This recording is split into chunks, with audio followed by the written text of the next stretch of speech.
Experience, जिसका मतलब कुछ अनुभव होना, कुछ महसूस करना।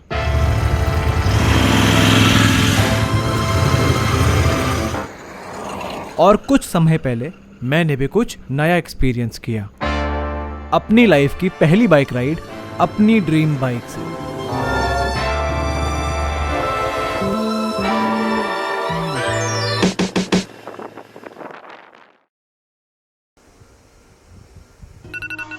बाइक ट्रिप की एक्साइटमेंट में मैं पहले ही अलार्म पे उठ गया और जल्दी से रेडी होके मैं अपनी बाइक से ऋषिकेश की तरफ निकल गया।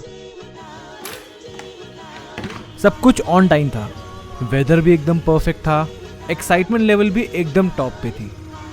और उसी एक्साइटमेंट से मैं विनायक के घर की तरफ निकला। पर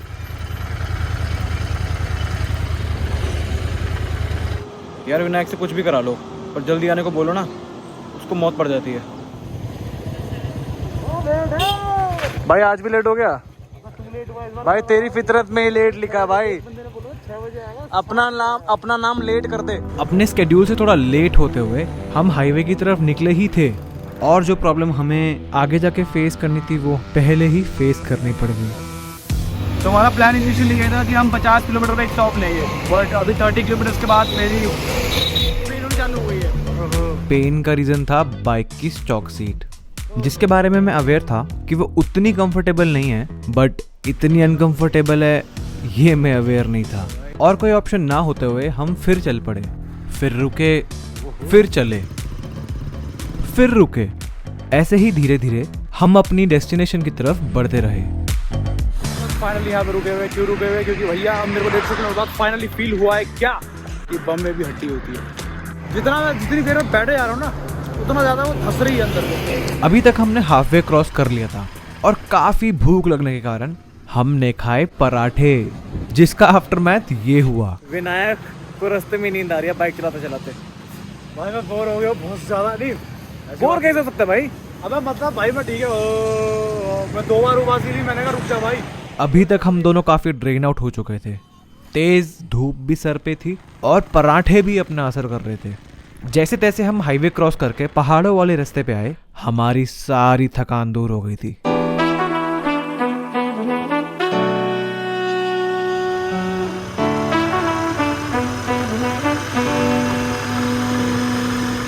वैसे तो इस रूट से मैं कई बार गाड़ी से जा चुका हूँ, पर यहाँ पे बाइक चलाने का एक्सपीरियंस कुछ अलग ही था।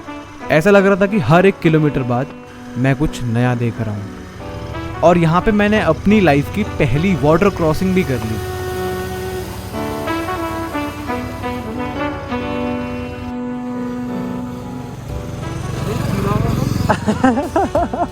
ऐसा नहीं हो सकता गीला भाई। विनायक तेरे पैसे बर्बाद हो गए। क्या था वो? अबे कोई नहीं, चल ना भाई, ये तो मिलना ही था। ओरिजिनली हमारा प्लान था कि हम डे 1 में ऋषिकेश पहुंचेंगे, थोड़ा रेस्ट करेंगे, शाम को घूमेंगे फिरेंगे और अगले दिन घर वापस चले जाएंगे। पर कहीं ना कहीं इतने से हमारा मन नहीं भर रहा था। तब हमारे हुए चेंज ऑफ प्लान्स। तो ऋषिकेश आने का हमारा कोई स्पेसिफिक प्लान नहीं है। ऋषिकेश हमारा एक मिड पॉइंट है। कहाँ जाने के लिए है मिड पॉइंट? उसमें 2 ऑप्शन है, एक है देवप्रयाग और एक है चंबा। इसका डिसीजन हमने अगले दिन सुबह पे छोड़ दिया और हम चले गए गंगा घाट पे।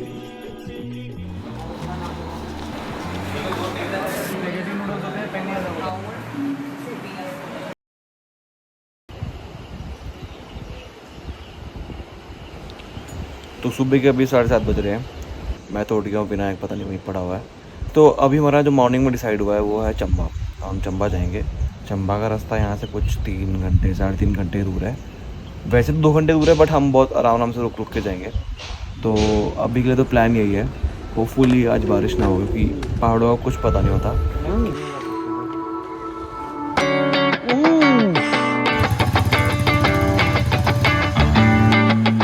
ठीक 8 बजे निकल जाते हैं हम चंबा के रास्ते, जो ऋषिकेश से करीब 70 किलोमीटर दूर है। क्या था, जो हमारा होटल का स्टाफ था उन्होंने बताया था कि रास्ता बहुत चढ़ाई वाला है, बहुत पतली रोड है। देखो ऐसी बढ़िया और साफ सड़कों को देख के लग रहा था कि हम बाइक राइडिंग हेवन में हैं। और व्यूज को तो पूछो ही मत। पहाड़ों में बाइक चलाने का एक अलग ही मजा है। जब कानों में इंजन की धड़कन और पहाड़ों की गूंज एक साथ ताल मिलाती है, तब हर एक मोड़ एक नए एक्साइटमेंट की डोज लाता है। ओए, एक स्टॉप लेते हैं, स्टॉप। इन सुंदर पहाड़ों का व्यू लेते हुए हम मैगी एंजॉय करते हैं, फिर अपने रास्ते की तरफ निकलते हुए एक छोटी सी प्रॉब्लम फेस करते हैं। आकाश, भाई मेरा भी नेट गया यार, रास्ता क्या है? भाई रास्ता पूछते हैं आगे किसी से। चंबा आगे, इधर रास्ते में ही आगे। कितना दूर होगा? 20 किलोमीटर। तो अभी फ़ोन का नेट हमारा जा चुका है और नेविगेशन के लिए हमें देखना था, तो हमेशा ask for locals.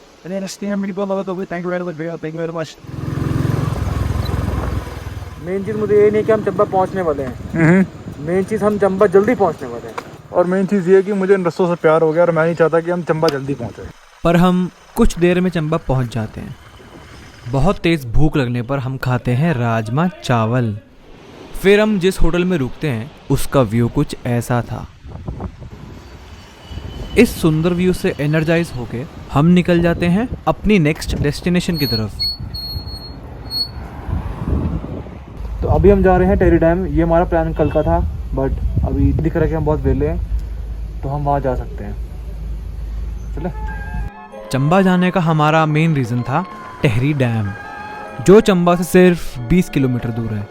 Tehri dam के बारे में हमने स्कूल में, क्लास में, नोटबुक्स में पढ़ा है या कभी कभार इंटरनेट पे देखा है, पर इस बार हमें अपनी आंखों से देखने का मौका मिल रहा था। थोड़ा ही आगे चलने पे हमें एक बड़ी वाटर बॉडी दिखी। फिर रियलाइज हुआ कि ये तो भागीरथी रिवर है। लग रहा है यार, रोड ये वाली पहाड़ों के बीच में बसी हुई ये बड़ी सी वाटर बॉडी बिल्कुल किसी छुपे हुए खजाने की तरह थी। ओहो, unreal.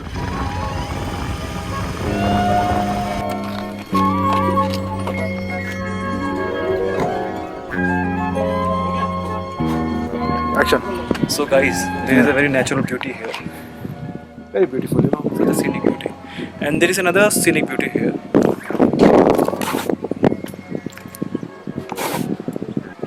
Such a beautiful day, such a beautiful day.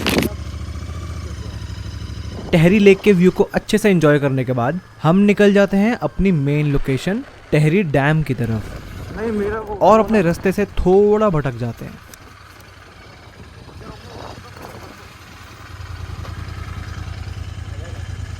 रख रहा है।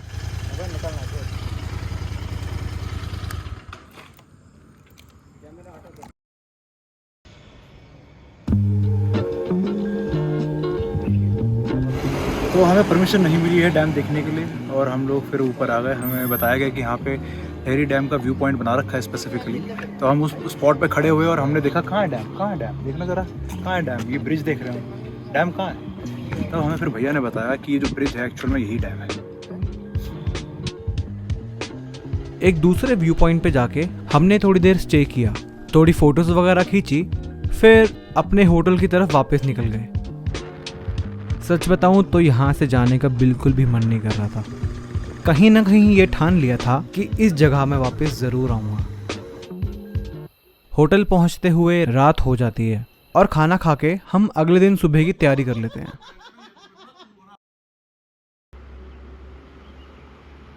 तो ये आज हमारा डे 3 है हमारे बाइक राइड पे। हम चंबा में हैं और अभी हमें निकलना है सुकुंडा देवी टेम्पल। सुना है कि वहाँ व्यू बहुत अच्छा आता है एंड थोड़ा ऊपर जाके ट्रैक करके है। अभी हो रहे हैं 6:30 सुबह के। अभी हम कुछ खा पी के जस्ट अब हम ट्राई करेंगे कि 7 या 7:30 तक हम वहाँ निकल जाएँ, ताकि हम टाइमली वापस आ जाएँ, ताकि हम टाइमली ऋषिकेश के लिए निकल पाएँ। तो प्लान हमारा कुछ इस तरीके से था कि 23 किलोमीटर दूर हम सुरकंदा देवी टेम्पल जाएंगे और वहां दर्शन करके सीधा ऋषिकेश वापस आ जाएंगे, ताकि अगले दिन हम घर की तरफ आराम से निकल पाएं।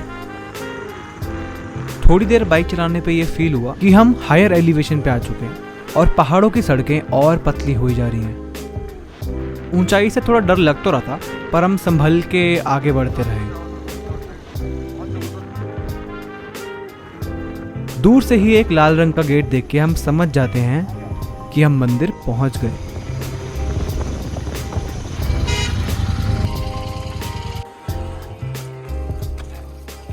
तो मुझे पता था कि एक ट्रैक है, पर मुझे नहीं पता था कि एक लंबा ट्रैक है।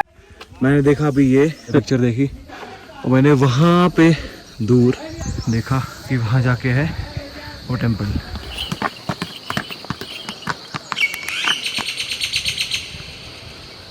वैसे तो ट्रैक सिर्फ 3 किलोमीटर लंबा है, पर अच्छा खासा अपहिल है। तुम्हारी उत्तराखंड सरकार ने बहुत अच्छा थॉट दिया है इस रास्ते में।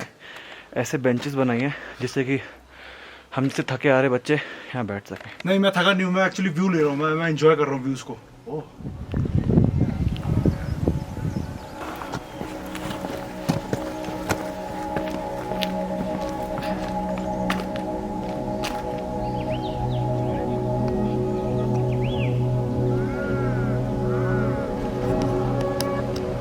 मस्त व्यू। मंदिर तक पहुंचते पहुंचते बादलों ने हमारा स्वागत किया।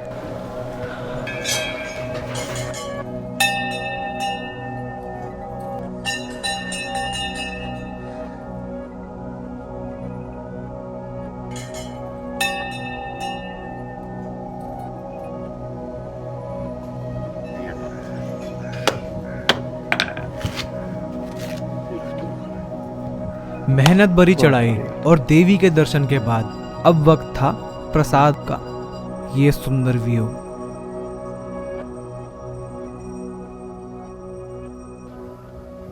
तो जब हम यहाँ पे आए थे तो हमें पूरा व्यू दिख रहा था, ठीक है, पूरे हरियाली दिख रही है, सारे पहाड़ सामने का दिख रहा है। अब तुम जैसे देख सकते हो कुछ नहीं दिख रहा। तो हमारा ओरिजिनली प्लान ये था कि हम ऊपर जाएंगे बाय फुट जाएंगे और नीचे हम जाएंगे बाय ट्रॉली। पर अब ट्रॉली में जाके फ़ायदा ही क्या है। मैं नीचे पैदल जाने वाला था, लेकिन इस गधे ने बोला मेरे को कि भाई पैसे देंगे ट्रॉली कर दे। अभी ट्रॉली का फील लेने के चक्कर में साला 1 घंटा फूट गया यहाँ पे। बात की 10 बार ट्रॉली ऊपर नीचे आती है। All more content, everything for content. यार खर्चे करने पड़ते हैं कंटेंट के लिए। थोड़ा इंतजार करने के बाद अब हमारी बारी आती है ट्रॉली में बैठने की। भाई सबसे आगे वाली बैठना। फाइनली ट्रॉली आ चुकी है और सबसे बेस्ट बात मैं तुम्हें बताता हूँ, तो ये बंदे ने ऐसी लाइन मार दी ना फाइनली, मेरा विनायक भाई अगर कुछ भी होता है मैं एकदम से अपनी इंटरसेप्टर की चाबी फेंक दूंगा दूर कहीं होगा कि कहीं मेरी डेड बॉडी में से मिले ना वो। अरे हार्ट बीट तेज हो रही है आकाश भाई।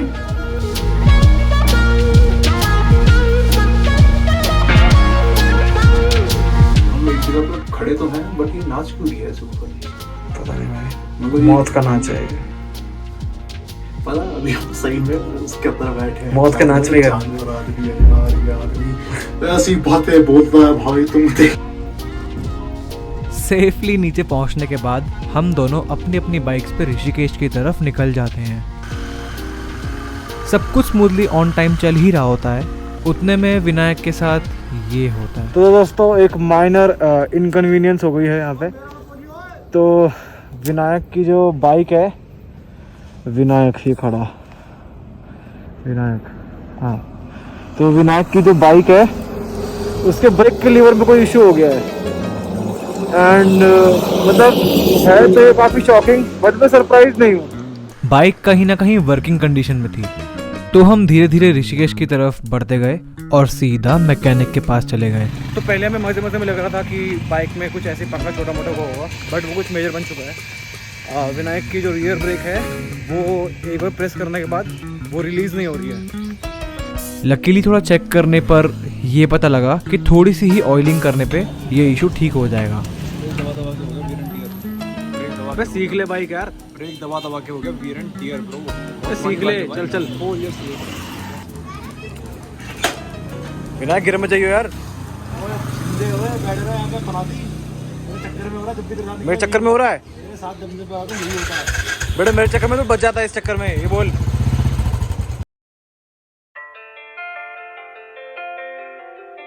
आखिरकार घर जाने का दिन आ गया था, लेकिन जाने का मन बिल्कुल नहीं था। मेरी पहली बाइक राइड का सफ़र फाइनली पूरा हुआ और इस राइड ने मुझे बहुत सारे एक्सपीरियंसेस और मेमोरीज दी अपने साथ वापस ले जाने के लिए। ओहो